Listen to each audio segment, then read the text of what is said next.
Hi friends, today on the Eating on a Dime show, I'm going to show you how to make this pizza casserole, kid friendly, and it freezes great too.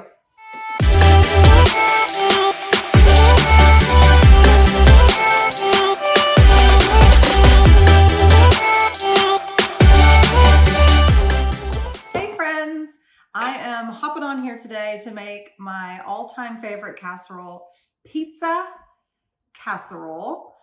It's a pizza and a casserole mixed together, pasta, cheese, sauce, delicious, everything all rolled into one, and my kids love it. So the best part about it is it's freezer friendly. So you can honestly double this recipe and make two.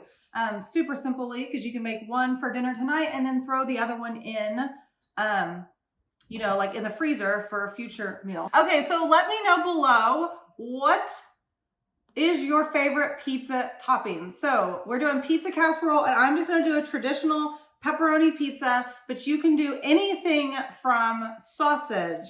I like pepperoncinis, mushrooms that my sister would probably like, or my daughter would like, green peppers, any bell peppers, what else would be good? Red onions, you name it, whatever you like, you can throw it in. I'll tell you when to throw it in. Let's get started. Okay, so step one, you want to brown your ground beef. Already done. Okay, so we did that just to make it easier for the video. So we're going to start with, you're going to preheat your oven to 350 degrees. Done. Number two, we're going to get our crushed tomatoes. You're going to need the giant can of crushed tomatoes. It's like the 28 ounce can, the really, really big one. If you can't find that, just grab 2 cans. Now, I do crushed tomatoes because it gives me the thicker sauce that I like than like tomato sauce.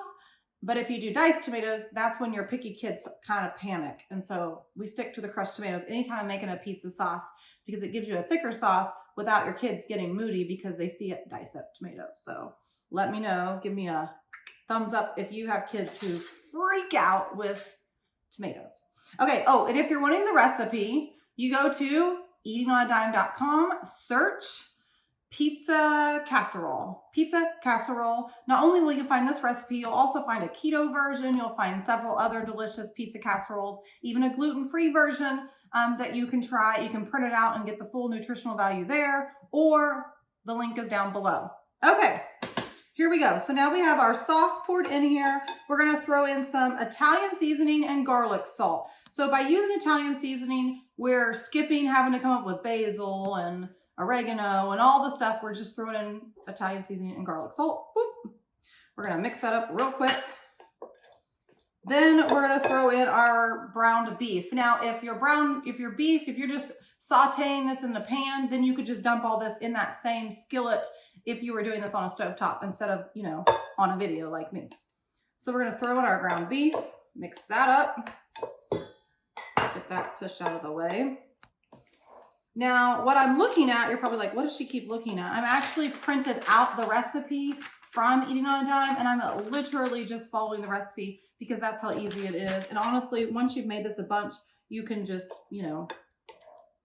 probably have it memorized. Okay, so this is the time where we did ground beef, but you could do like half ground beef, half ground sausage. Let me know below if that's what you would do or what you want. Right now is a great time to throw in the bell peppers, the red onions, unless you want it to top, and then save that till the very end when we're adding our pepperonis. But you do you, boo. What a lot of people will do will just make the basic casserole, and then at the very end, they'll do half of like a supreme and then half for the kids. So if you're gonna do that, don't mix anything in here because it's gonna go, all over the casserole. Okay, so once that's done, you're gonna have your pasta. We cooked it al dente. What does al dente mean? It means like a minute or 2 before it's done. So you want them really firm. You don't want them soft because we're gonna throw this either in the freezer or in the oven, and the last thing you want is soggy pasta. So pan is sprayed. I'm using a throwaway pan because you could throw it in the freezer, but also because I'm lazy and I don't like to do dishes. So I can just throw this away. It's perfect for a weekend or a crazy weeknight. Now remember, you can double this recipe easily and throw one of them in the freezer. So that way you have a dinner, you know, for a future night. So pasta goes in, that's your first layer. Then we're gonna throw in your sauce. I'm just gonna dump this on top.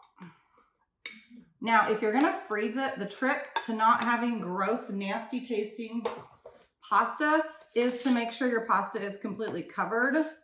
Now, I'm not gonna freeze this, we're gonna eat this for dinner tonight, but if I was, I would just make sure the sauce covers all of that pasta. Then we're gonna top it with our delicious cheeses. I'm using mozzarella cheese. You do you. Now, the trick with mozzarella cheese, let me know below. If you haven't yet, make sure you drop below your favorite pizza toppings, because you can do any kind of toppings. And also, what do you serve with pizza casserole? We're gonna have salad because a simple salad is the way to go. The trick with the mozzarella cheese is that you want to buy, I personally buy the block of mozzarella cheese and then you hand shred it.